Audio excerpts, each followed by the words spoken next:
just start a brand new thread.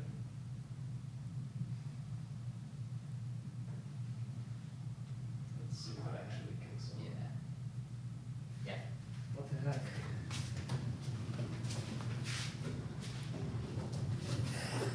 All right, sorry. It's all good. Quick change. No problem. Quick change up here. Live streaming.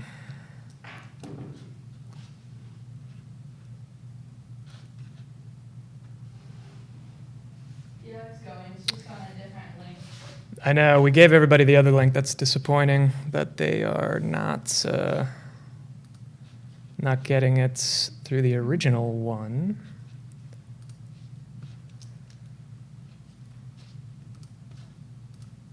Not getting it. I'm gonna have to just let people know.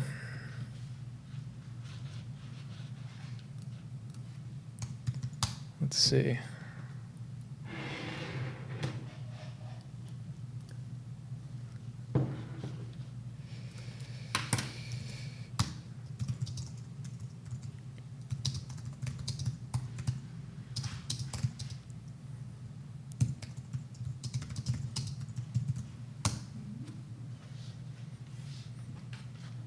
Well, that's unfortunate. All right, sorry everybody. We're just going to take a second and see if we can't remedy this issue.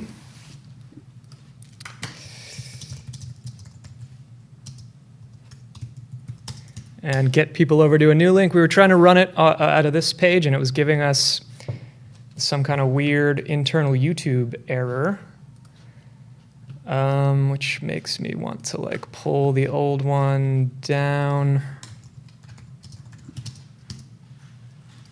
and make sure that the proper one is up. Yeah, that's super weird. We have not had that issue previously. I know, and we spent all week sending out the other link, so that's good. A lot of people are going to be sitting here thinking like, what the hell is going on?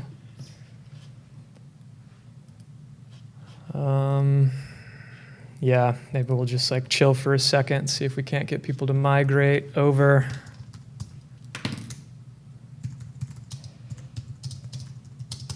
And we'll just have to edit all this out.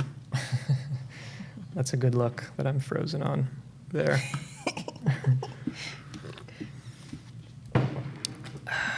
Hopefully people will check. YouTube's been so stable for this. That's unfortunate.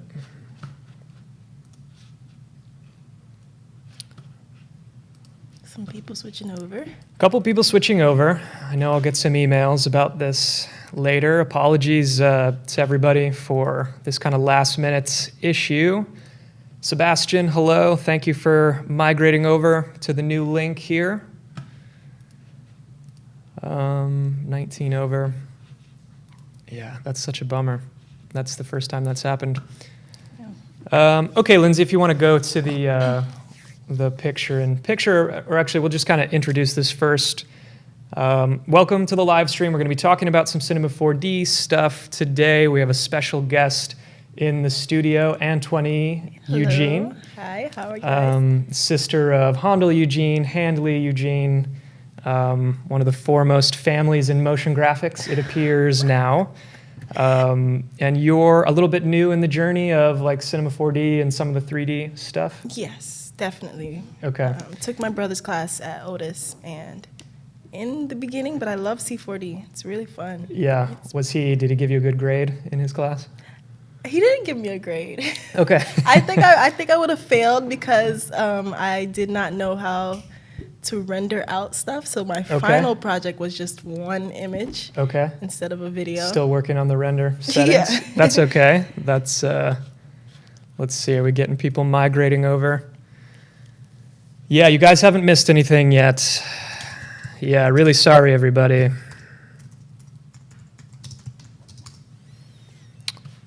Let's see. Okay, so thank you so much for driving down from Tampa. It's like an hour-ish drive. I really appreciate you coming down, though, to hang out and talk about Cinema 4D. We were chatting on Twitter, and you were saying you were doing a shoe project right now, too. Definitely, yeah. So good timing. I've been having a little fun with this free model. I did not model this Nike basketball shoe.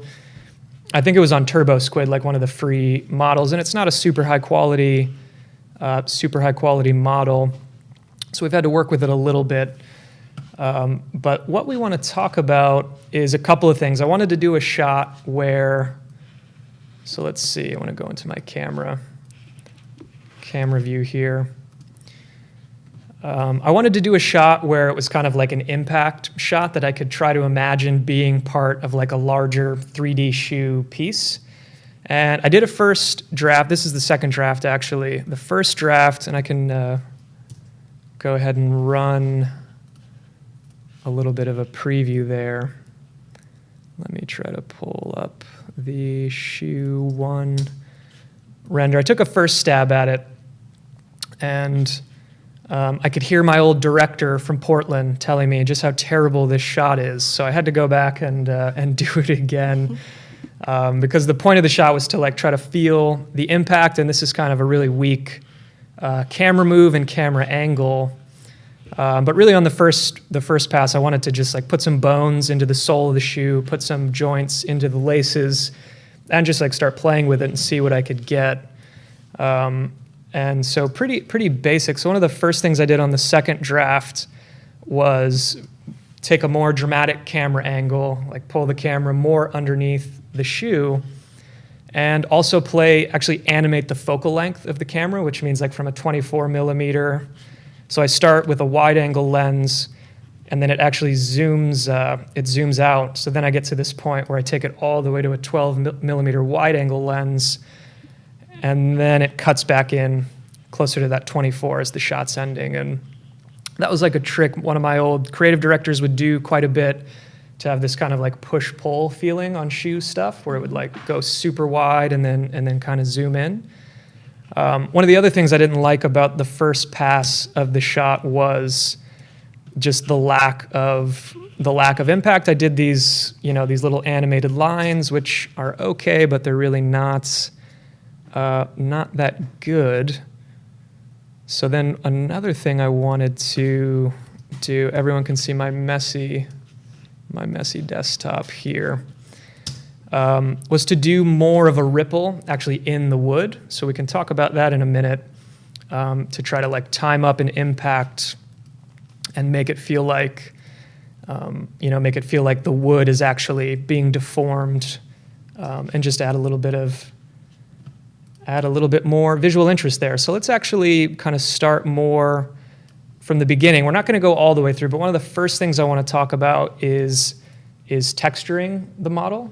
So if you have your Jordan shoe base up, we can talk a little bit about getting some color on this guy.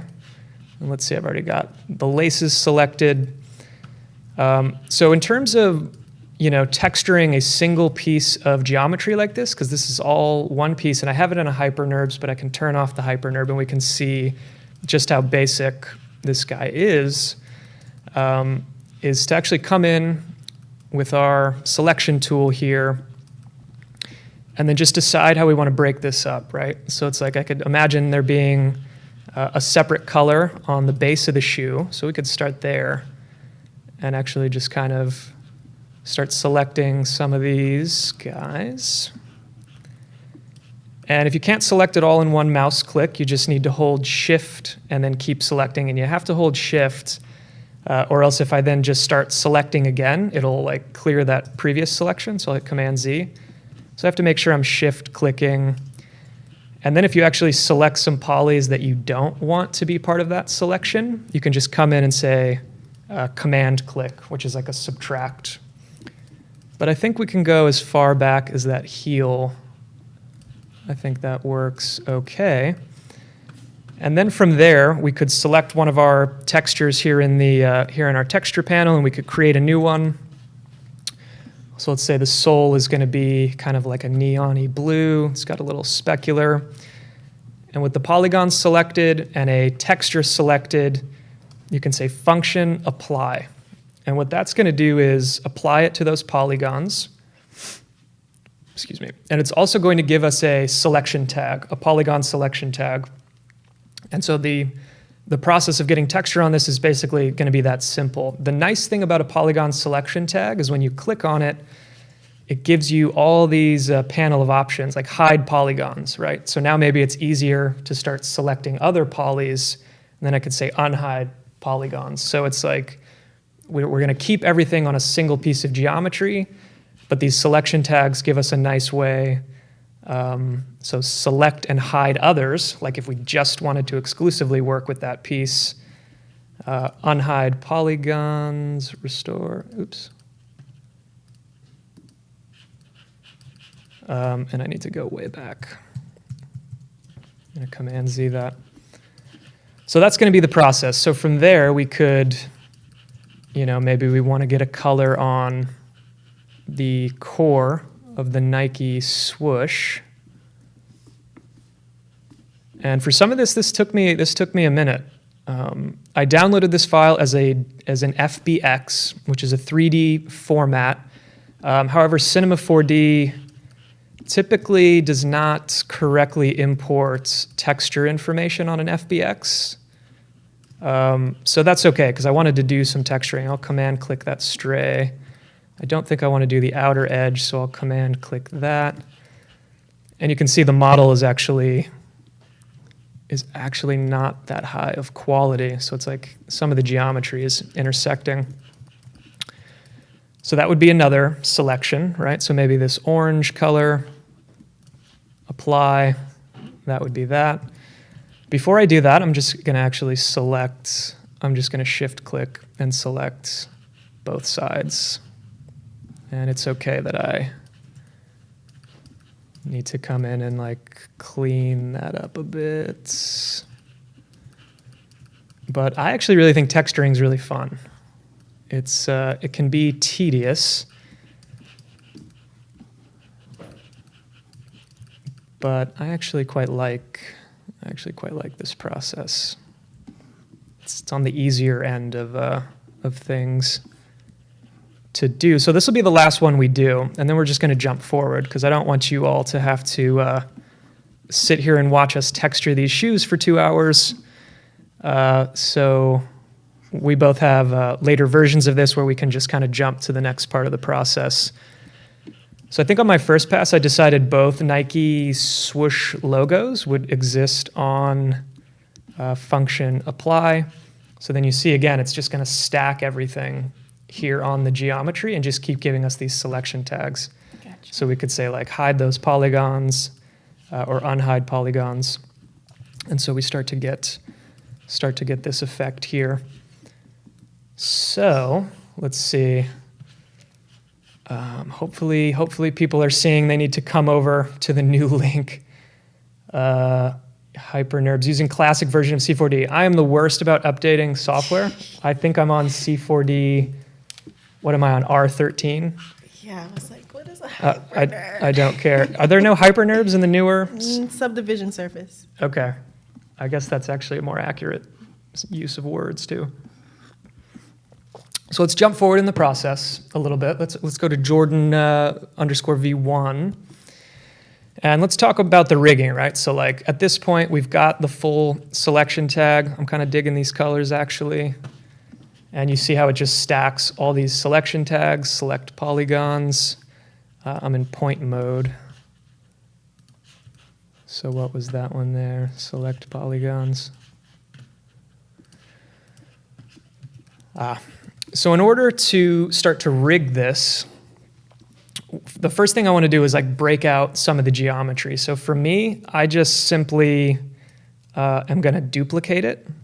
So I'm actually just going to I'm going to command drag a couple copies. And I'll say lace 1. Do I have my caps lock on? Lace 2. And I'm just going to go ahead and hide lace 2 layer. I don't want to see it yet. And I'm actually going to hide both. And I'm going to go into box 1. And grab a selection tool here. And actually, I need to get at the geometry here. That's the tongue. I'll bet this is the laces. Nope. This is the laces. No, it is not. Those are the laces. The very end tag there is the laces. So I'm going to use that selection tag, say select polygons. I'm going to go, yeah. And what we need to do, actually, I'm going to grab rectangle selection tool. And I basically want to delete, but I don't want these other. I'm going to grab all my other selection tags and hide those polygons. So we're just, and I was just shift clicking each of those. And I'm actually going to delete that geometry out because we basically want to end up with 3 pieces of geometry here. And I'm going to go all the way up to the top. So I want to keep the core part of the lace on the main shoe geometry. Delete that out. And then I can say unhide polygon, so that takes us to there. Now I'm just going to hide that top shoe base and come in and come back to a selection tool so I can deselect that. And again, I'm going to command click actually all my selection tags, say select polygons, then I'm going to delete. Because on these 2 layers, I just want to end up with single lace pieces on each piece of geometry. So I'm left with the lace, and I can grab rectangular selection tool. I could come into a view like this, and come into a side view is going to be helpful. And if it takes a couple attempts there, that's okay, I think. And there may be a cleaner way to do this, but for my money, I think it's all right. So now we're back to having that lace there on the left side. I'm going to go ahead and hide lace 1 in the viewer. I'm going to show lace 2. And again, I'm going to use all my selection tags to just, nope. I want to deselect and then delete. And so again, same thing. Except this time, we want to delete the other side.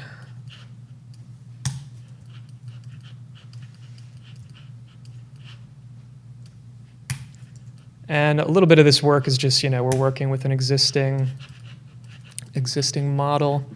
And I think we left it right about there.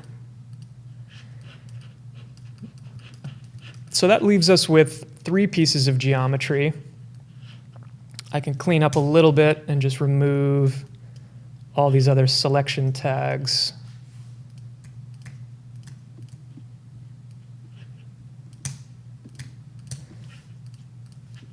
So I'm actually going to say lace right and lace left. I know it looks flipped to us, but I always like to name things. Like if I was in the shoe, what would be left and right? So we can come back just to our normal mode out of a polygon selection mode. And let's go ahead and go to our character panel.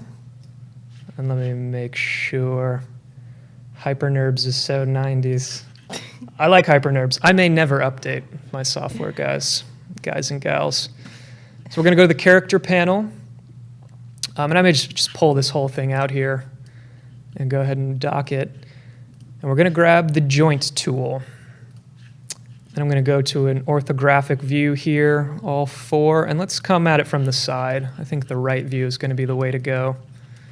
Okay, how'd you get to the joint tool? So the joint tool is under character, and then it's halfway, about halfway down the panel there. And let's see, a root null, yes. A line axis, yes. Right out of the box, the joint tool is good. We just want to make sure you're not drawing any symmetry. It shouldn't be on by default. So to lay our first joint, let's start at the back of the shoe, and we're going to command click, and it's going to put this first part of a joint. Now again, if we command click, and I kind of want to think about this in terms of where the shoe would actually bend. So I'm going to go pretty far on the first one. You wouldn't expect the heel of a shoe to really bend that much. So I'm going to go a pretty good distance. And so if I command click again, it's going to draw that first joint. And then just from there, you keep going. Command click. And I'm actually going to follow the curvature of the shoe. Command click and command click. Good? Oh yeah, how'd you get the root to make the joints? So yeah, just when you have the joint tool selected, you got to command click to lay that first one. Oh, there it goes. Good? Got it. It's a little weird at first. Okay. So if we come back out to our regular viewer, you can see kind of what we're trying to do. And I like to put it in that orthographic view just because it'll lay it pretty much in the center of the boot here, as long as we have that centered in our composition, and to just try to follow that curvature so that when we do any deformation with it, it's going to be aligned when we set our set our poses here. So that's that one. Before we do any binding to geometry, let's go ahead and so we'll call this our shoe base. I still have the joint tool selected, and I'm going to come into the front view, and we're going to do a similar process where we're going to command click at this first root. Now we're going to need a lot more joints in here, right? Because it's a lace and it should be pretty bendy. Let's see. I'm just going to command click. I'll go pretty broad with it. Command click. Command click. Command click. Do you guys need me to say it over and over? I'm sure that's pleasant to hear. So then we get this longer joint chain, which looks crazy, but we'll go ahead and convert it to an IK, so it gets quite simple. Now I'm just going to come and click in my panel just to let it know I'm done with that joint chain from that first root. And then I'm just going to do the same thing on the other side here, where I'm going to kind of start from this top area and go ahead and do a similar thing, where we're going to go ahead and put some bones in this guy. And I think I made those even bigger. Now we may have to do a little cleanup here. And if I come back in, you can see it drew it directly in the center of the scene. So it's kind of hovered off, but we can just grab those two roots, and I can collapse these and just go ahead and pull that into place.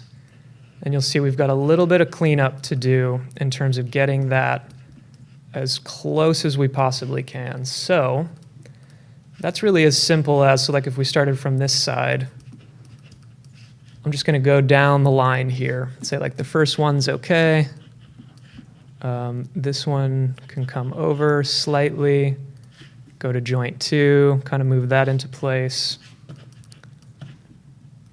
Joint 3 into place. Joint 4. And that one gets us pretty close, actually. The rest of those seem to be falling in there. Kind of come around to this other side. And I'm just going to go to a hidden line here. In my viewport, it gets a little hard for me to see. And that is, I just went to display. And these are our display options, right? You can go like quick shading. Sometimes I just like hidden line for rigging, just so I don't have to, it seems like the joints stand out a little better in this mode here. Let's see if I can quickly, might have gone a little far with joint 2. and try to get these into place. It gets pretty close towards the bottom for some reason.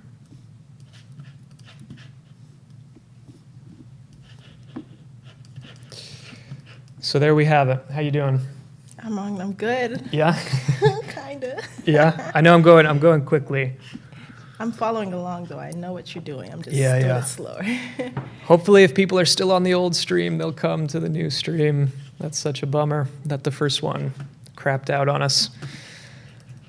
Okay, so from here, do you have your joints in place? I have them pretty close. Okay. Oh, good. So let's start with the base and just talk about binding these little guys to geometry. We're going to select all our joints. Then I'm going to come in here and select the mesh.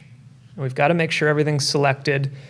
You also have to make sure, if you're like following along at home here, you have to make sure that this is that your shapes are geometry and they're not like in a live state mode. So like, you know how sometimes if you bring a sphere in, you have to hit C to turn it into geometry? You can't bind joints to anything that hasn't been kind of collapsed down to geometry. So if you're having any trouble with that, that could be why. So again, I'll just grab my joints, grab the box. Then I'm going to go to the character window, commands, and bind. And so now it's going to add. Oh, that's weird. Why did it add to the laces?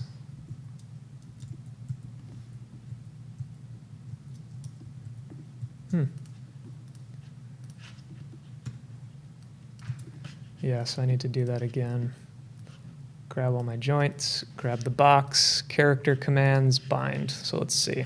Did I screw it up? I did screw it up somehow. Let's see.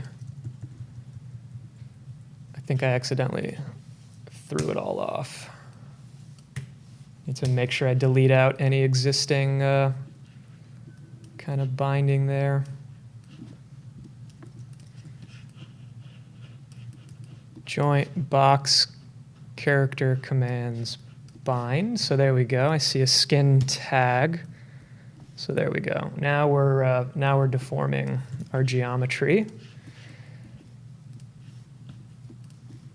So one of the first things we can do, now that we have this little weight tag that gets assigned to the geometry, is come down here, and before I start deforming this, say set bind pose. And the reason we do that is, like, let's say we start really deforming this and getting different poses. If I need to get back to that kind of home position, I can come back in and say reset bind pose, and it's just going to snap back to wherever we started when we selected a bind pose. So getting that set is important. Next, we're going to go ahead and get our joints added to our laces. So I'll select everything. Yep, I called it lace right. I'm actually confusing myself by naming it that. And again, same thing, character, commands, bind.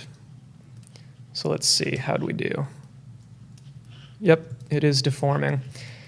Now, by default, we have an FK chain, which means we would need to like rotate each point. We can grab all of these and say, it's actually here, create IK chain. So if we do the IK chain, now it gives us a little mover for the end point. And I can see some geometry is getting wonky in there that we're going to need to delete or do some weighting. So let's see. Well, we'll go ahead and do the other side first.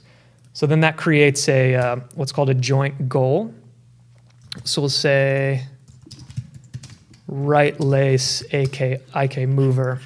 And so that is the one thing we'll animate, right? We can just put keyframes on the end of the IK mover there. And before I go nuts, I should probably take my own advice. Go to the weights manager and say set bind pose. So again, no matter how crazy we get with it, later if we're like, okay, we just need to get back to where we were, we'll just go back to that bind pose. So here, I want to grab all my joints on the left lace, select the geometry, character commands bind. I see it adds a skin tag, it adds a weight tag.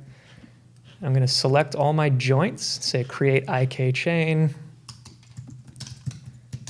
left lace, IK mover, and how'd we do? So again, we'll get that guy on an IK. And before I go crazy, I'll again set a bind pose so we get back to that state there. So we need to kind of build out a hierarchy that allows us to kind of move everything. So I'm going to actually create, it's under here. I'm going to create a null object, grab everything and put it in a null. And I'll say like main mover. Come back into model mode. And this will give me something, and actually before I parent everything, I think I'd like my main mover access point to be at the back of the shoe and as close as I can get to the geometry right there. I think because we're doing a rotational animation, I think that's going to benefit us the most. So put everything inside this guy. So you see now we can move the entire thing around without, and then at a kind of sub level, still move our IK laces. Or I'm just going to leave the base of the shoe in an FK mode. We're just going to animate these joints individually just by rotating them. You can see the next step in this process would be weight painting. We won't get into it today, but you can see how it's like just destroying the geometry. We can only push it so far. But a handy trick, and I would definitely encourage people to play with weight painting. I believe it's shift double click on the weight tag. And then as you select these joints, it actually shows you how it's weighted. So like joint 1 is controlling that entire portion, joint root, joint 1, joint 2, joint 3. And then the joint 4 is actually just the tip, so really joint 3. So we were moving joint 2, and it started to destroy a lot of this geometry in here. We could select the weight tool, come in here and say erase strength 100%, and then tell it like actually don't affect this geometry. So now we're weight painting. This would take us hours to really figure out, and this is honestly the hardest part about rigging is the weight painting. So we won't go into it today because I am far from an expert on that, but it's a pretty simple interface to get into. That's really useful. Let's see, some people still sitting on the old link. That's such a bummer. So the next thing we should do is, let me take a look. I really want to create kind of a ripple effect in the ground, and I know I had a render of it in here. This displacement test render, let's take a quick look. So I did a first pass where I just was using some loops. It wasn't that cool.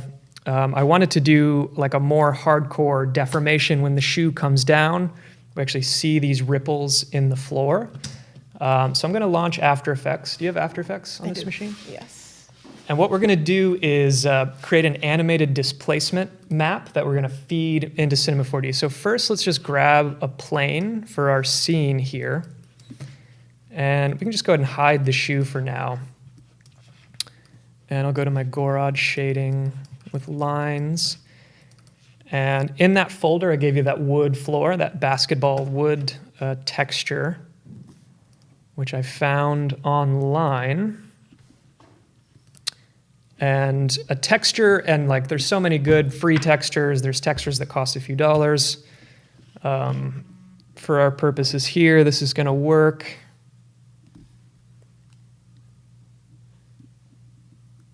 Let's see. Thank you, Phil Lashley. Heads up on that. And let's get this texture in here. And let's see, it's going to UV map. That's good. So we'll get our little patch of basketball floor here and get that set up. let's quickly jump into After Effects. I'm going to create a new composition. And I'm going to make it pretty big. It can be a square. I'm going to say 2300 by 2300. That's fine. We'll say OK. Don't need to open a project. So let's take a look. A displacement map is in Cinema 4D done on a basis of white and black values. In a displacement map, like if you were to just add noise to a displacement map, I'm not sure if you've done that before, but then you would see like just the ground start to spike up in random places in like a noise pattern. So likewise, we could just create white circles in After Effects, animate them out, and then feed those white circles into a displacement map, so we'll get just a perfectly clean line, but we need to make sure it's blurred or else it'll cut too hard. So we'll just quickly create, and I'll use my center safe, and what is it, Shift Option Command to pull out directly from the center. We'll use I don't need any fill on this, so I'll turn off the fill, and I just want a white stroke, and it needs to be pure white. And I'm at about 160 pixels on this, and that I think looks okay. The other thing we need to think about is kind of the nature of the animation, right? If the shoe is going to come down and kind of hit the floor and we're going to do this impact shot, we need this to really shoot out quickly and then kind of slow down. So that will be our animation. So we'll just set a scale keyframe so we can get going here. Put it at about 1.5 seconds. I'll say 0.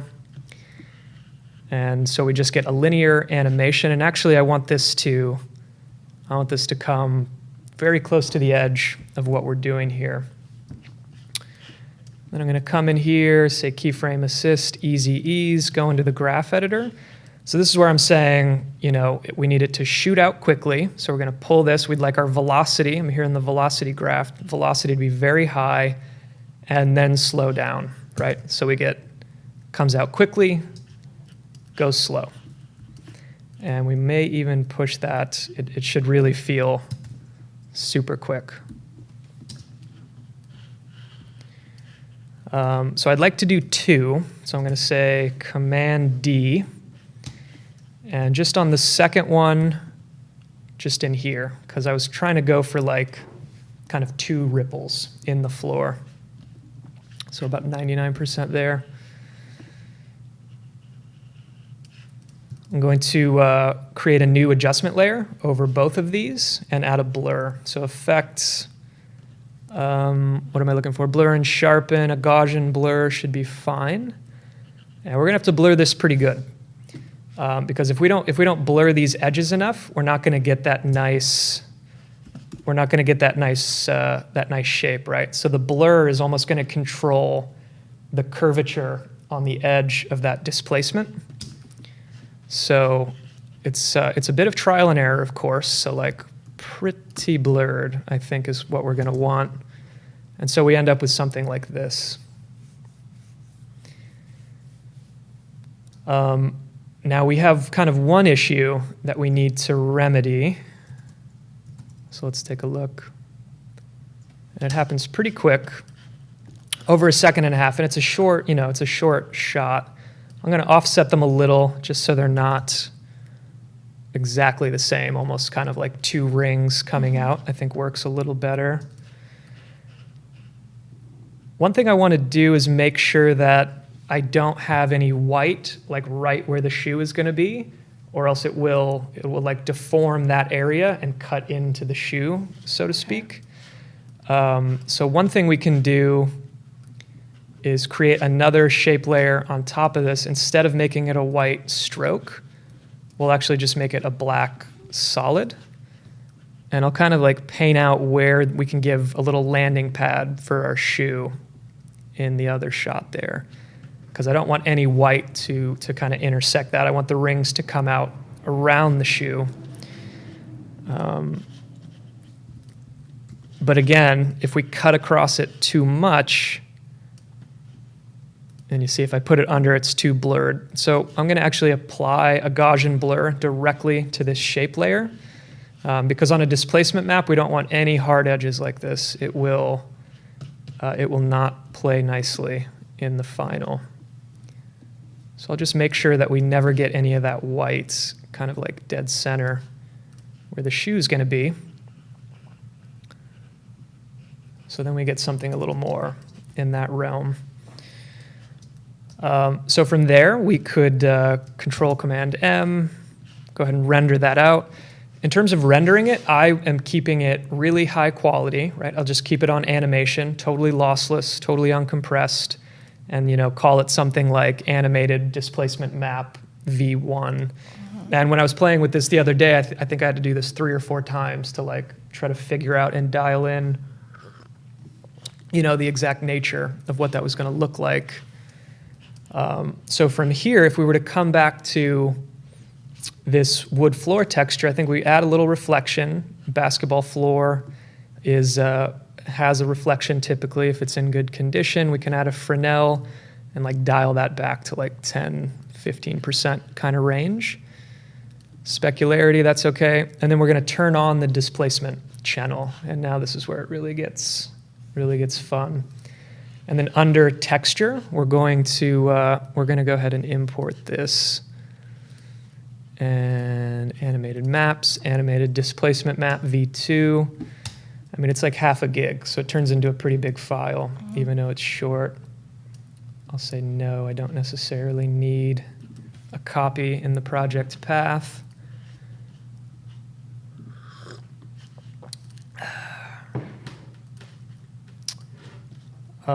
So the next thing we need to do is actually go into the texture and go into the animation tab here of the displacement channel. By default, this animation is just going to start from the beginning, right? And that's reflected here in saying just start on frame 1 and just play. What we can tell it is, give us a range. I'd like it to start on, let's say, frame 20, because that's when our shoe hits. So we can try to time it up with the animation of the shoe, right? So just for kind of blocking purposes, we can say like maybe the shoe touches down right at 20. Before that, it's up and it's over, and it's in this position. And we're not going to dial that in just yet, but just to prove just to make the point of trying to time up this displacement mat here.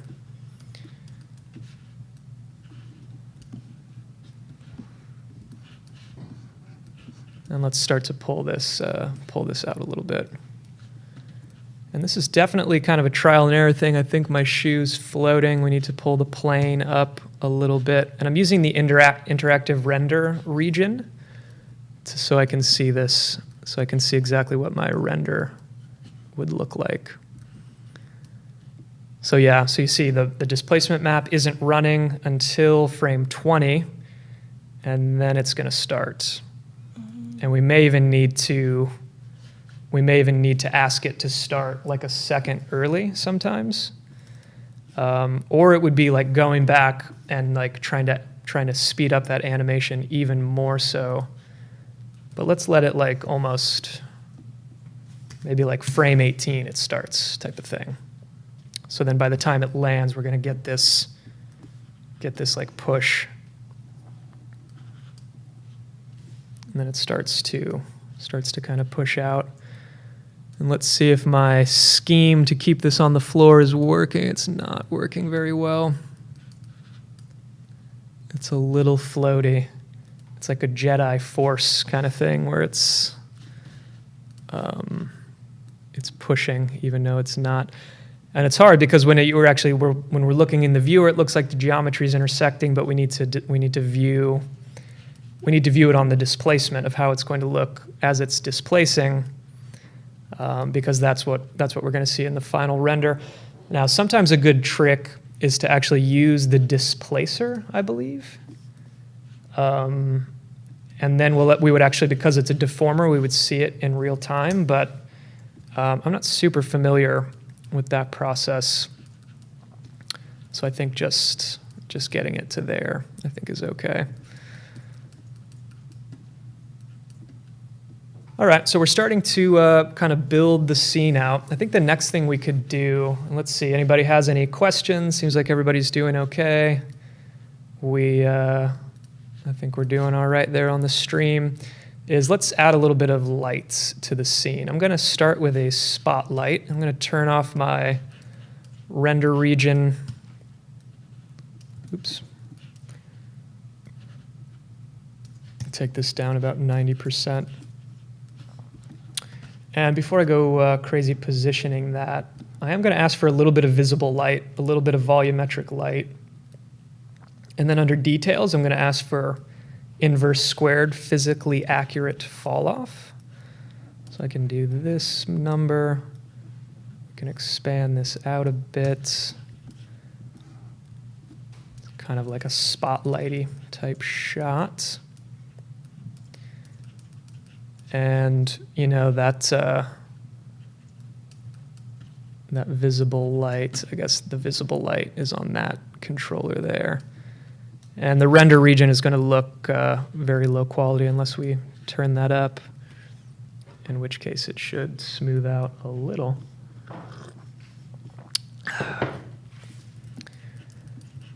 So, going back to what my director in Portland always liked to do, having a key light is going to be one light, but then we need a pretty strong rim light.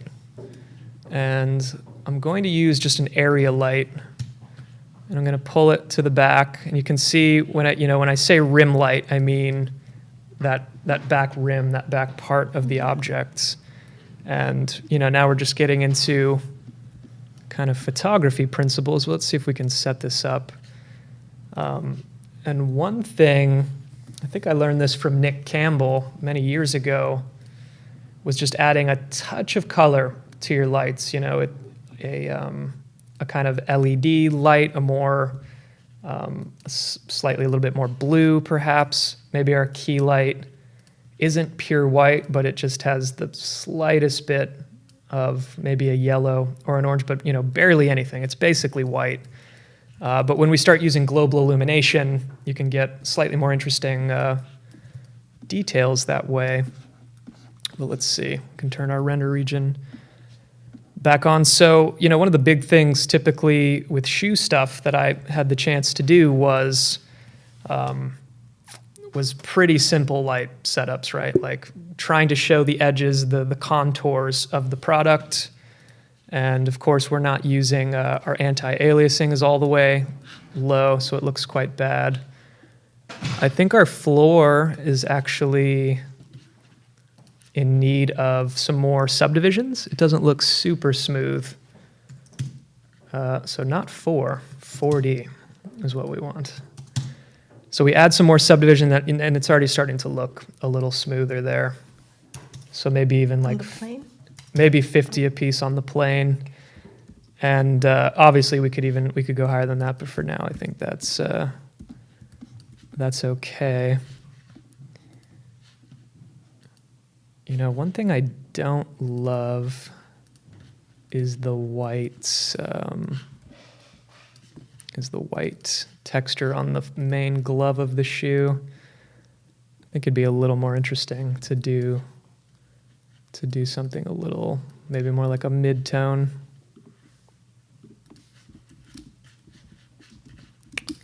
And I am going to turn on some GI, which is going to slow me down a little. But since we're doing the lighting, I just want to see where we're at. And on this light, we are going to do some area shadows. And let's see. That's going to start to make us feel a lot more grounded. So a couple of things come to mind. I think we need... I think we're a little too wide. I think we need to choke down on this a little bit and make it even more dramatic.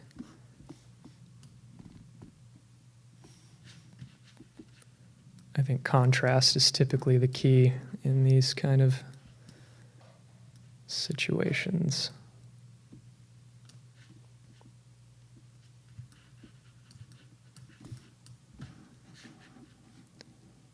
And it's looking a little dull, so I think we could push that rim light. Let's see if we brighten that way up. We're going to start to get a slightly stronger line on the back there.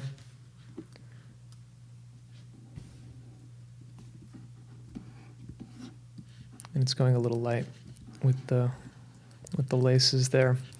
So this was my this was my general setup, right? Get it rigged, kind of think about the general, positioning of the shot. I'm going to turn off this render region. We can kind of come back to that. Let's try to animate this guy. So I'm actually going to filter out lights. I don't want to see them in the scene right now. I'm going to go to hidden line, and I'm going to leave the floor where it is. And this is where it gets messy, but also where it gets where the magic is, right? So by default, we just have this animation. It comes in. We need to block it out. When I was doing the first shot, I wanted it to feel like you were almost seeing the shoe come down in real time, and then as it hit and started to pull up, that it was more of a slow motion-y kind of time warp effect. And I don't, we would definitely need to dial that in. I don't think we were quite there, but let's just try to keep with that concept. So let's actually go back. Let's go back to this first slam down, and I'm going to pull the weights manager and all that down by command clicking, and I'm going to open my timeline. And the timeline is where, and if I hit spacebar, I can turn this to splines, and then if I hit H, it will frame whatever active splines there are, given whatever I'm selected on here. So we only have animation on the main mover so far, so it's still quite simple. But as we can see, this is easing in, and then it's easing into the ground. And that's actually not really what we want, right? We want it to feel like it's kind of slamming down. I almost was trying to think about a player kind of coming through and putting their foot down. So just on position, right, we could take this and say, all right, it can ease at the top, but I need it to slam into place. So there we go. So it looks quite terrible because it's rotating too much too soon. And that might even be a bit extreme. So if I look at the rotation, oops, we Command Z that. And it's the rotational pitch on there that's kind of easing. So let's actually not ease that. I'm going to pull my timeline down to just the first 30 seconds. And let's try to work on this part of the animation.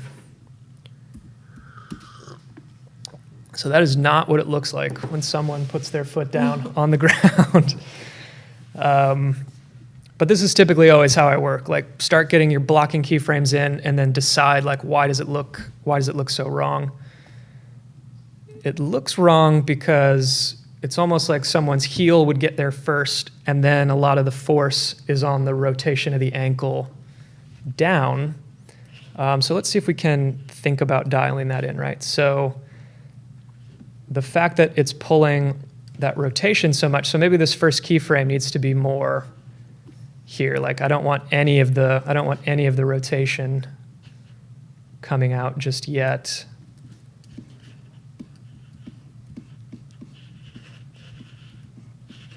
So let's see. Okay, getting closer.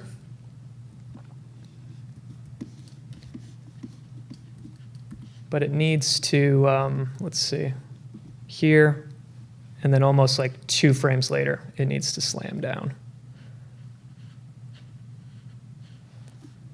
It's even that might be too many frames. Maybe I'm overthinking it here, and it just needs to, and maybe it doesn't even really need that ease since it's such a short animation.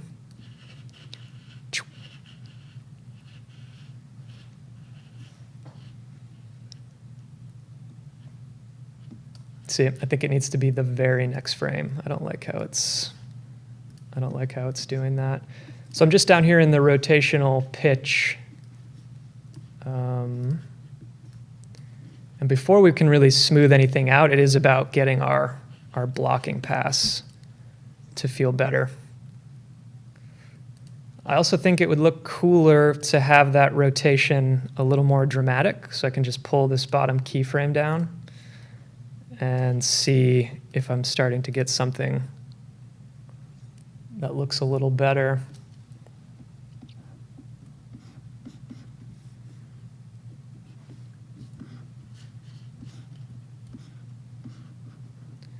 So I think one thing I don't love is it's feeling a little lethargic. Maybe it doesn't need to be sliding down so much on these frames. Maybe we need to pull all this forward. And sometimes easing is not the answer. Because this foot would be coming down with some force.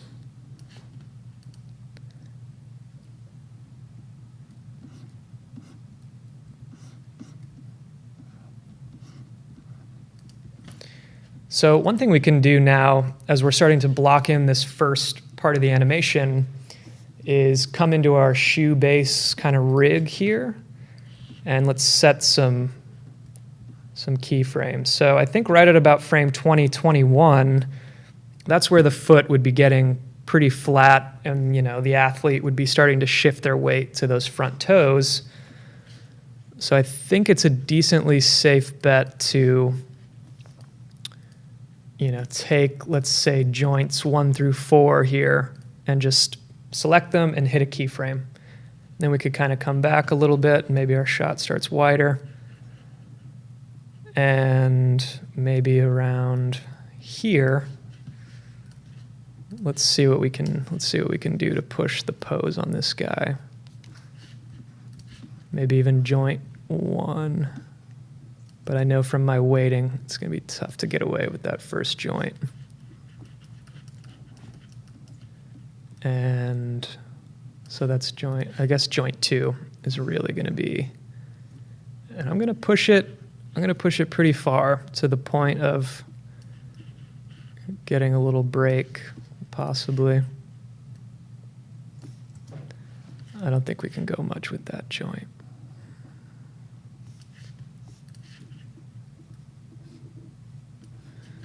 So we'll put it in this kind of pose here. And again, I'll take those 4 joints, lay another keyframe. And so now we're going to get even more of a kind of dramatic, hopefully, slam down, where we start with that toe up and then kind of come into a slam down position. So I think the next thing we could do too is grab our IK movers on the laces, and we can be a little playful with the laces. I think when we're starting here, it would be cool to have the laces kind of trailing behind. So let's say as the shoe's coming down, this is the pose. And I'll take my right IK mover, kind of pull back and up, and do a little asymmetry. Can't go too far. And lay a keyframe. Then it's going to come into this pose, come down here. Actually, I think both those keyframes can be very close, because they're going to be mostly in that pose for those like 6 or 7 frames. Then as it comes through, we're going to start to get that overshoot. So let's actually open this back up to more like the first 40 or 50, not 500, 50 frames. And now we're going to get this swing through. So I'll go to like 40, come down, and I'm now controlling both at the same time, so that's good. And I definitely don't want them to go straight because that looks strange. But they are going to kind of swing forward. I'll lay a keyframe, but I'm going to work with each one individually, right? Like it would come pretty far forward, but keep a little bend. And then this guy, his overshoot, maybe it comes out a little this direction and forward. And that happens there. So you can see it's interpolating and it doesn't look right. So we need a breakdown pose. Like if this is pose 1 and this is pose 2, we need a breakdown in the middle that says, actually, I want you to swing more towards the floor, right? So we'll just quickly try to get a breakdown in there, lay a keyframe, go the other side, try to get a breakdown kind of in that range there. So now when it happens, they feel like they have a little gravity on the end and kind of swing through. There's a question. Yes. Would it be possible to add dynamics to the laces instead? Yeah, 100%, 100%. So when you create the IK, and let's see, lace, where does that IK tag go? The IK tag goes on the top of the joint, doesn't it? So there is dynamics, and we can just say enable dynamics, and you'll see. So let's see what happens when we enable dynamics. The problem with dynamics on something like this is like the dynamics would be so dramatic, it would be really hard to control exactly. Now we have keyframes, so it's messing with it's trying to react within what we're doing.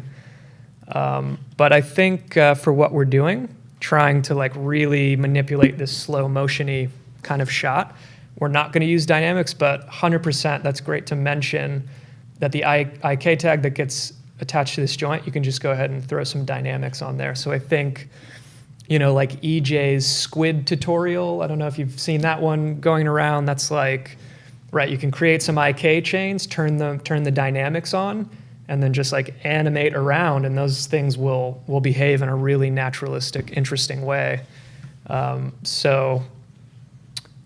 Matthias, thank you for mentioning that. That's a really good thing for people to play with, because the dynamics engine on Cinema is just so good. So let's see if we can wrestle with the rig a little bit here. And it's like, okay, the shoe comes down, we get that slam down. The ripple is going to start right about there. Then the middle part of the animation should be that rotation of the foot, and again the bend of like someone moving their weight to the toe. So I think I would attack that by actually working with the bottom joints, where it's like for maybe like 5 or 6 frames it stays flat as someone's kind of shifting the weight. So I'm going to lay another set of keyframes on those 4 joints just to keep it as it is. Then over the course of like the next 10 frames, let's pull back into one of these kind of crunched poses. We can't get much because we haven't really weighted the rig properly. This joint's going to give us what we want. So again, I'll lay those. Now it's going to look weird at first because we're going to need to then animate against that with the main null.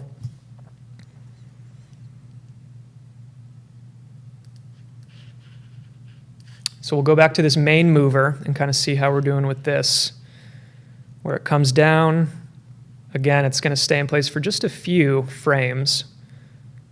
It starts to move on frame 29. So right around frame 28, I will lay a keyframe on the main mover. And then as it goes into that pose, now I need to put it into position to try to hit that other. And with the displacement we're doing, we might have to finagle a little bit.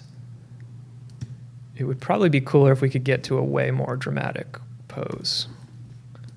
Like really roll off that toe. and this could be tricky.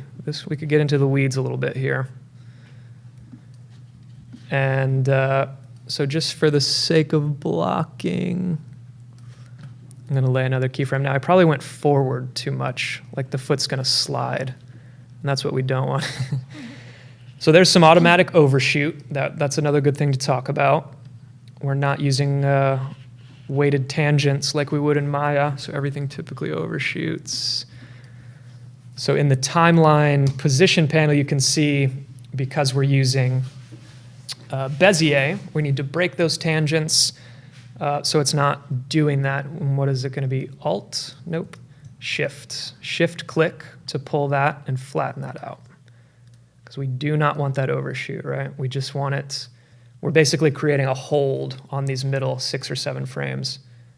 Let's see, did I move it forward too much? No, I guess I didn't slide forward as much as I thought. But I'm getting a wiggle in there. I'm going to need to zoom in. Look at that overshoot. That's not what we want. So that's a rotational overshoot. That looks like the pitch overshoot to my eye. So again, just break that down to get more of a hold frame. So then we're going to start to get it a little closer to what we want there. So let's see how our blocking is performing. Spilling coffee over here.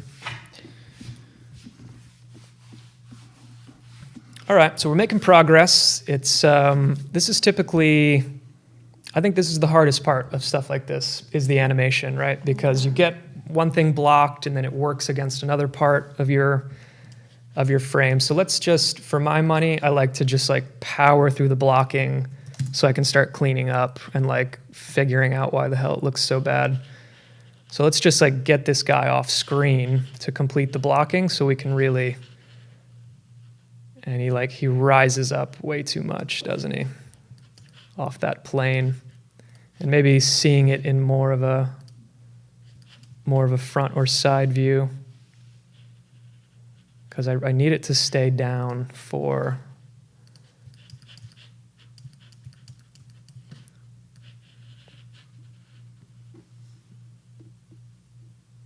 and maybe it's just needing to pull that rotation down a little more, I think. Okay, sorry, I'm getting distracted. So we're here, and then again, we're going to go to the main mover and just like go forward, let's say like 12, maybe 12 frames. And we need to get this guy out of here, out of the shot. And we're getting dangerously close to the point where we need to commit to a camera angle and then start working from what the camera sees. Because if we were in a studio environment to get a shot finaled, it would be more about how it looks in frames. So I'm going to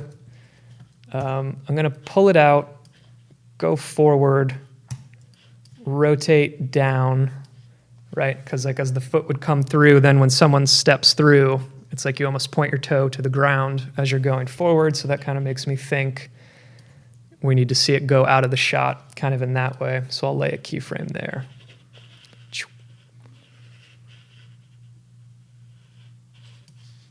So let's go ahead and use a camera.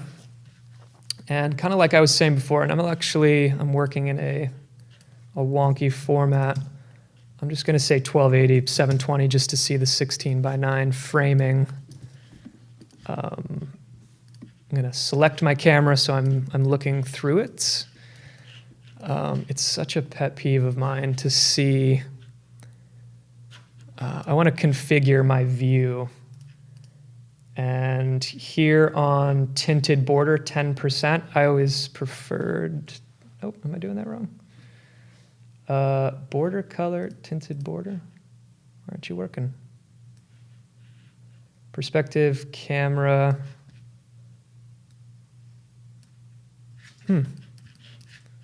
Display, Gorod shading lines.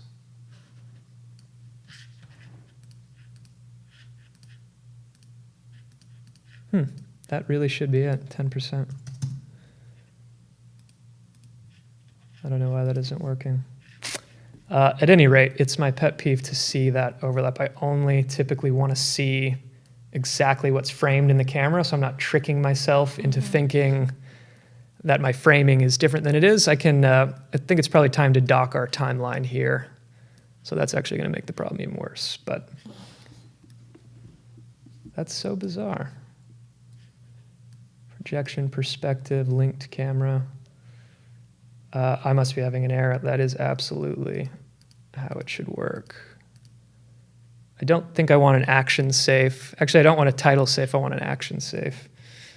Okay, I'm not sure why I'm messing up on that one.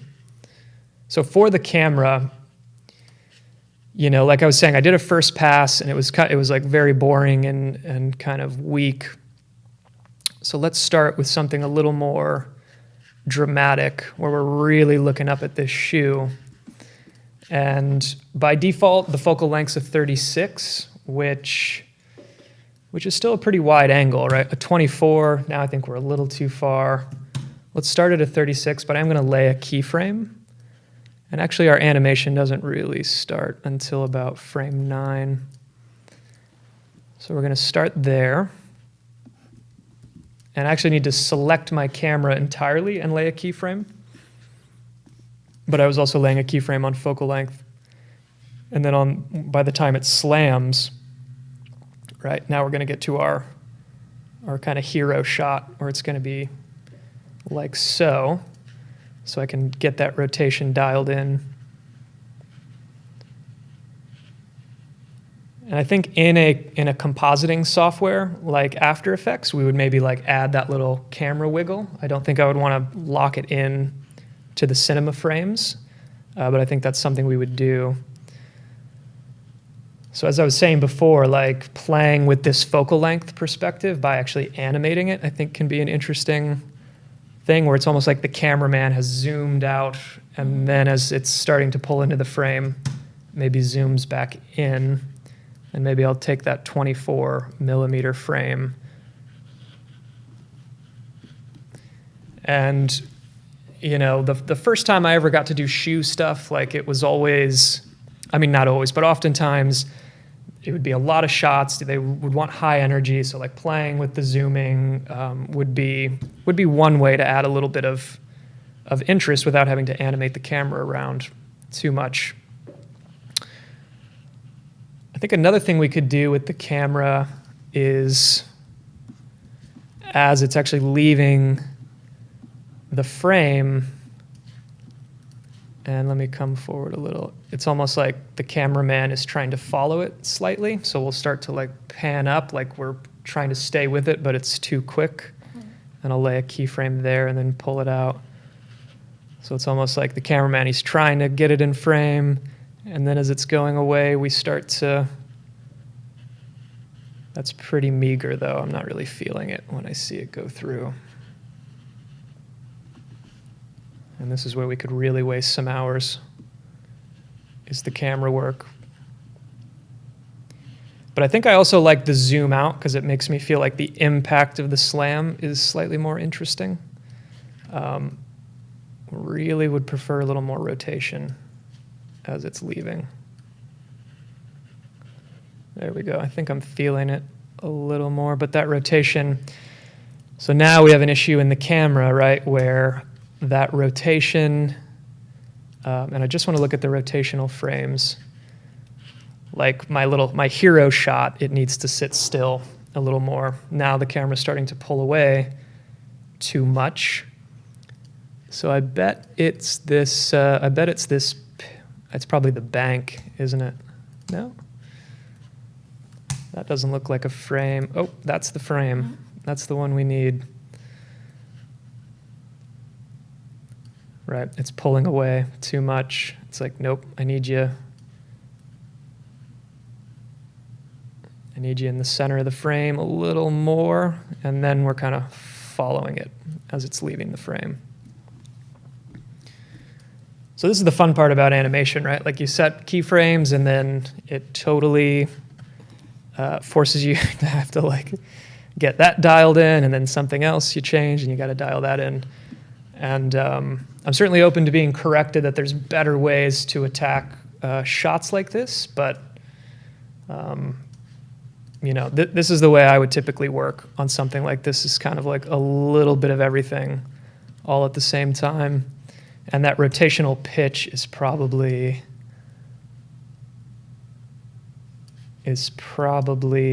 getting away from us a little bit. Like, I'll just ease it out so it stays.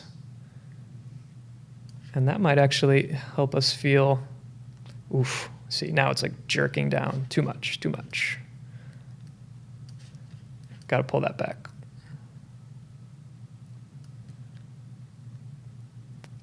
Oof, still too much. But close.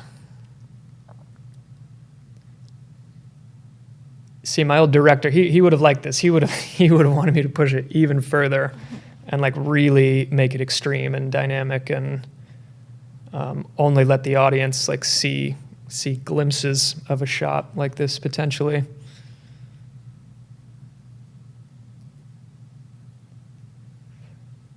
So the shoe's a little floaty, it's a little slidey. This typically always seems to happen as we start to get more complicated, where it like gets in there.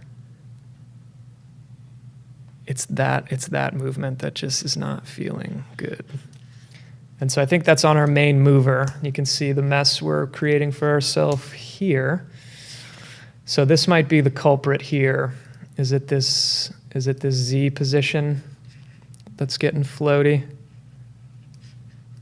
So yeah, I think we need to take a look at that. See, what is that? What is that? Yeah, it's that back and forth, where we basically want to ramp that down. And in animation, having things feel like they're not floating is typically the biggest problem, right? And I think it's typically an issue of really focusing on like a frame by frame level and trying to decide what poses are incorrect.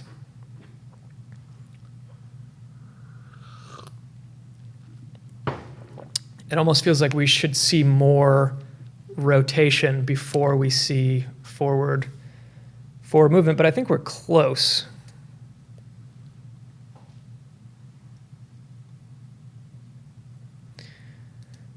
The other thing we can do really quickly is on our laces. You know, the laces are going to pull forward, but then as that forward momentum starts, it's almost like we should see the laces. Oops. And I'm using the other one. Let's use this one. The laces should start to pull back the other direction because now the forward motion of the shoe. And it's happening so quickly, we may not see it, but I think animating it is useful in case we decide to widen up our shot at all and see any of that. So it should like pull back, but again, I don't want it to go straight at any point. And I'll lay a keyframe, and that's too close. So I'll pull that out to about 50, but I'd like to see them start going back the other direction from that forward momentum. So I can grab the left lace IK mover, go forward a bit, and start to pull that back as well. And make sure I'm not like intersecting any geometry. And apologies to our live stream guests if this is just too slow and tedious, but this is animation in an app like this. It's kind of blocking, doing breakdowns, and then just finagling until you lose your mind. But honestly, this is fun. I think I could spend all day trying to polish this and make it look less terrible.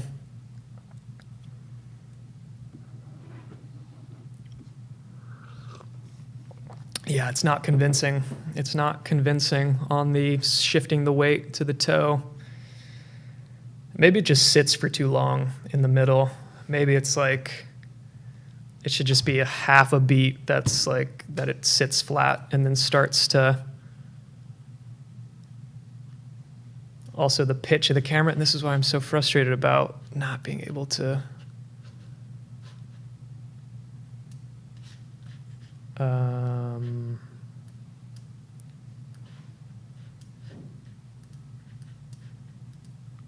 that's the strangest thing.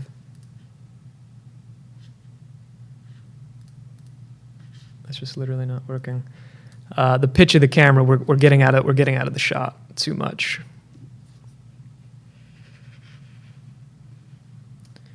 So I think almost taking a look at the rotational pitch on the camera again. It's like maybe we just delay that. I just want to see it in towards the center of the frame for longer. We could really keep doing this all day, but let's talk a little bit about the final rendering. Excuse me, I don't want a render queue. I want the interactive render region.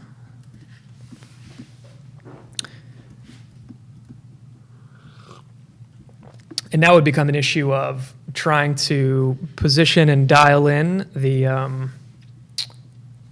the displacement map that we built for our floor. And let's see, did we turn our rim light off? We did not. So let's come back and see our lights again. And I think that light might need to just be a little bigger, maybe even a little closer. Somehow I turned my light intensity down to 3% on that rim light. That's not what we want. So on this one too, I'm gonna ask for a physically accurate fall off because I just feel like, and you see now it's way too much. Okay, sometimes I get a little in the weeds.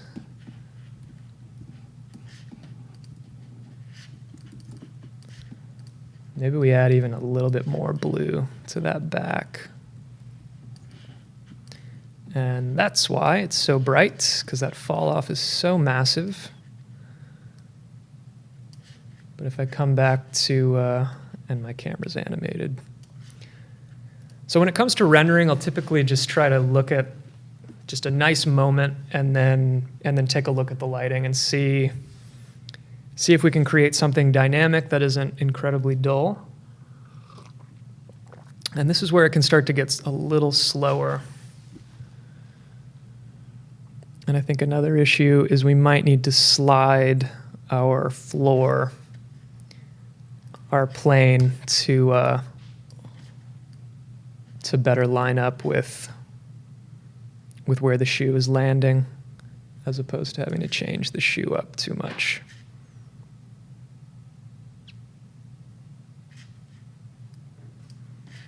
So I'll just kind of inch it forward, see if we can build this effect.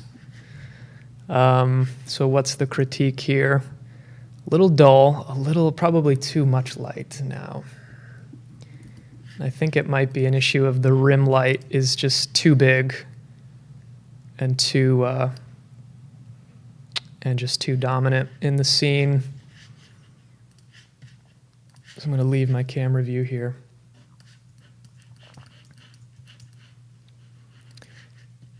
It's like if everything is lit, we don't have any contrast.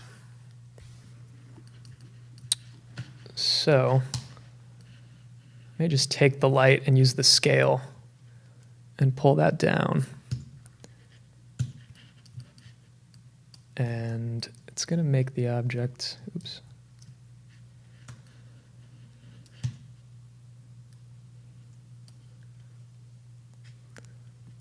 Like, I think more contrast would be good. Maybe we need to close that down.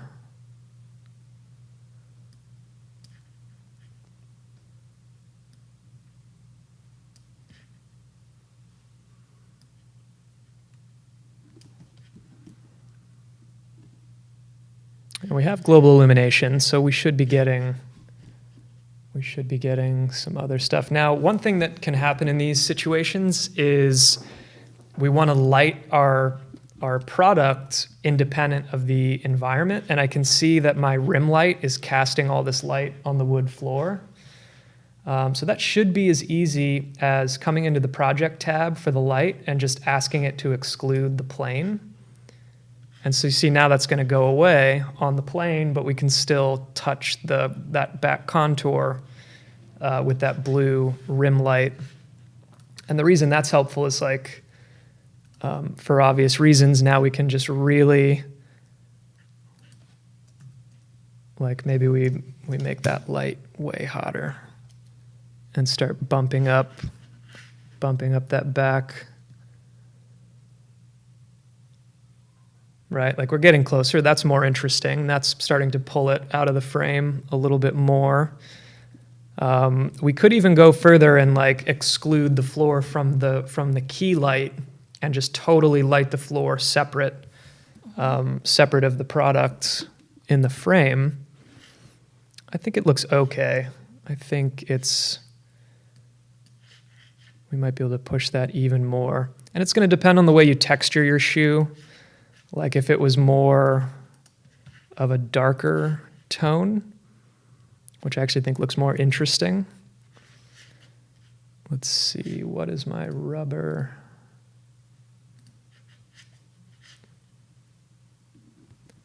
Like that's actually, I would wear that shoe. Now we're getting into an interesting shoe. So yes, let's see. I should have had,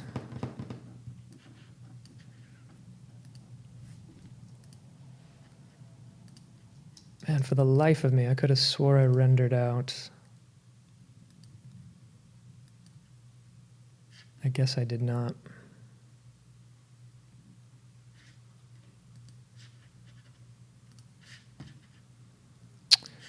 Okay, so let me turn off interactive render region. So let's say we were feeling good about where it is. You know, we would need to really, one thing I would do is check the lighting and the render at different stages of the animation. So like, come back to our render region, let's see what's happening at the bottom of the shoe. Okay, that's probably an issue. It's looking okay in there. Now it looks a little off. I was rendering it yesterday and it happened so quickly that it kind of still felt okay. And you see it starting to lift up off the floor though a little bit. And then we go to that shot.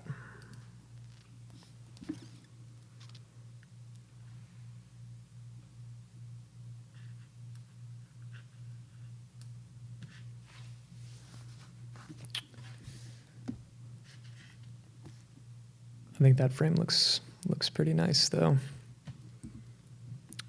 I don't hate the lighting. I think it's okay. So let's talk a little render settings, and I'm really pushing my old iMac to the limit here.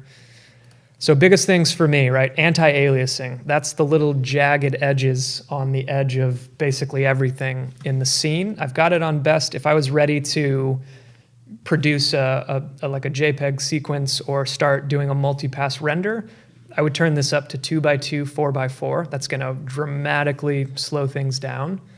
For a full animation, I would be selecting the global illumination setting, and I'm on an older version, so some of this language may be updated on the newer ones, but doing the full animation pass, we would need to do the irradiance cache samples I have at medium, which I would typically leave. Now, typically, if I was really doing this in a studio setting and I wanted it to look really polished, I would probably turn the diffuse depth up to 2, which means instead of light bouncing 1 time, it bounces 2 times. That takes longer to render. It gives you something wildly more realistic. Now, the problem with the way that I did this is like typically a second diffuse depth would like make things way brighter, although it doesn't really appear to be that far off here. Of course, I'm using the low quality interactive render region. So let's see like the timing of a single frame. Hopefully we're under 30 seconds, but let's see. And if anybody has any questions or comments about this, I'd say we're probably like 10 minutes-ish from probably wrapping it up. We won't sit here as we render out all these frames.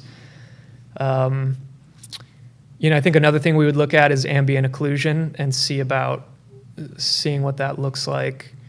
Now, because of the super high anti-aliasing, bouncing the light twice, it's going to be pretty slow, but we should get something that looks interesting and naturalistic and without any kind of jagged edges. So I think that's looking pretty cool. Obviously, our shoe texture is super basic. We would need to really add a lot of texturing in there, but a single frame, 50 seconds, so about a minute, 60 frames in the shot, so it would take about an hour to render with these settings for this 2.5 second shot, which isn't terrible, actually. And then we could get it into compositing. I don't think we really need to talk about multipass and that kind of thing. So yes, there we have it. If anybody's still with us on the live stream here, there we go. So let's talk about it. Do you feel any of this is going to be useful for your definitely. I for your have to shoe go back shot? and watch it slowly. Okay. Yeah. Introduced a lot of new things. I've never really gotten much into animation with Cinema 4D. I'm learning modeling and things like that now. Yeah. But this is pretty cool. It's pretty hard. You make it seem so easy. I know, it's like animation's crazy in here because you immediately get into the weeds. There's so much position and rotation on every single object, and it really is just like experience of doing it a bunch, and doing traditional 2D animation I think is really helpful, because then you can start to think of it in terms of poses and key poses and breakdowns. Just those animation principles, that's what guides our thinking to try to figure out what's wrong with the shot. Because really in Cinema 4D with this kind of animation, you'll get things kind of blocked, and then it's just a mess, right? Everything's overshooting and everything's all over the map. But trying to keep it simple is usually the way to go. But yeah, I'm glad we were able to hang out a little bit on this, and I hope to see your shoe shot that you're working on. Yes. You had more of just like a Converse, or was it called the Chuck Taylor kind of? Yeah, I'm doing All-Star Chuck Taylor. I just really love that shoe, and I'm gonna do something similar, stepping and then going off frame.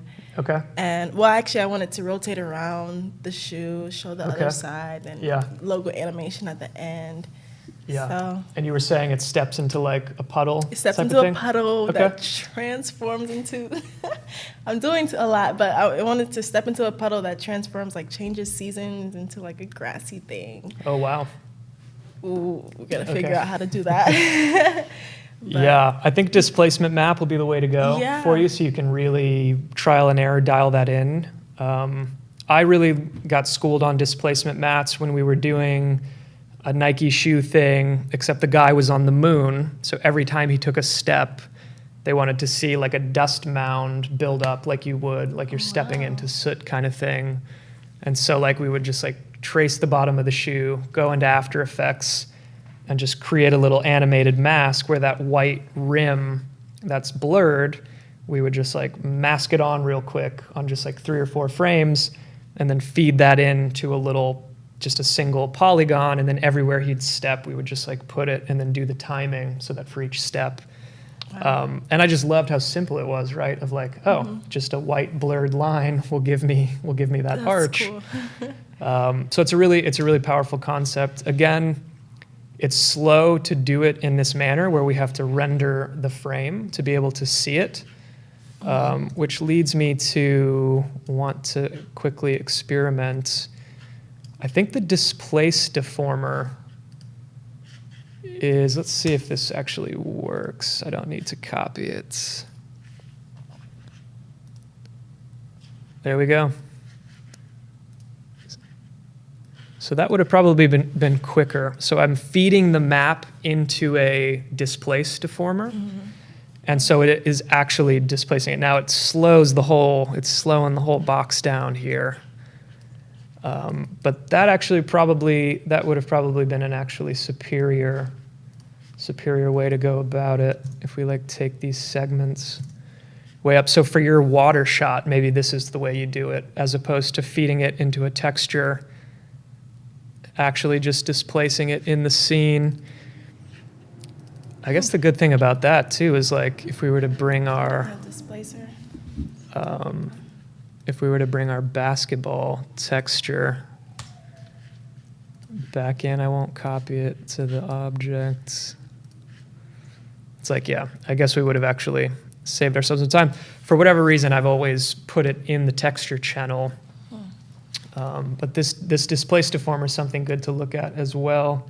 Although I don't think you get sub-polygon displacement, which we absolutely needed, like on the moon stuff we were doing. And sub-poly, so if we like come into a texture, when you look at the displacement, there's this switch to say, so if we just like add a noise texture, say sub-polygon displacement, subdivisions 4, this dramatically slows down the rendering. But what it's saying is like on this plane, that's how many subdivisions we have. It would subdivide each of those boxes by 4. Like it would add 4 subdivisions per box.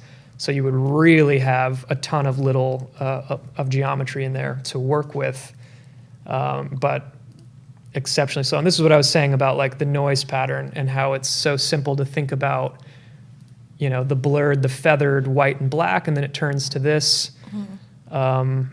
If it was, like, what's a better one? And you can see how if it's not blurred, it'll just like break. It'll just break the geometry, which is why we had to apply a blur so that it can like gradiate itself out. So another way to go about doing it in scene there, which I think is pretty useful. But then the question there on the displacer is, do we still get those animation settings, which we do? Wow, that's really, really good.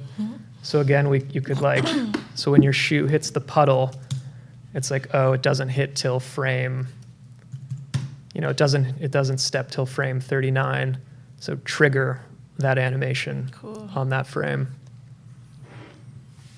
It's pretty cool. Okay, I don't see any questions in the stream. Thanks to everybody who hung out. Again, apologies for our issues here. We had sent out this email for this page, then we're trying to run it through our stream box here, and it's giving us an error over and over. So we needed to switch to this other thread.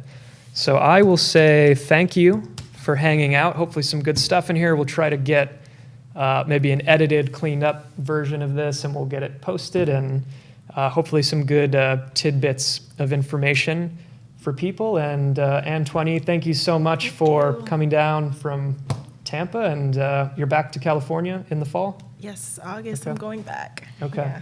If you're in California, hit her up and, hang out. So thanks, everybody. Definitely. Thank you.